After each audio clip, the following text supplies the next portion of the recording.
در اروپا و آمریکا قرن 19 پارک‌های عمومی خیلی کم و دور از دسترس بودن. بنابراین مردم اوقات فراغتشون رو در فضای سبز گورستان‌ها سپری می‌کردن.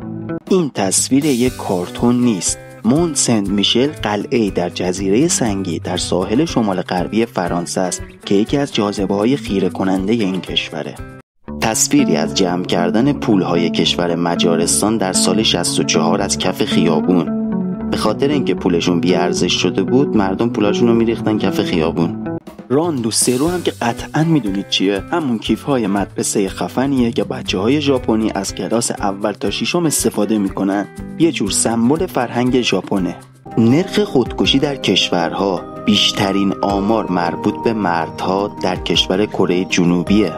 میدونستید جنگ جهانی دوم خونین ترین جنگ بوده؟ در اون جنگ 56 میلیون نفر کشته شدن.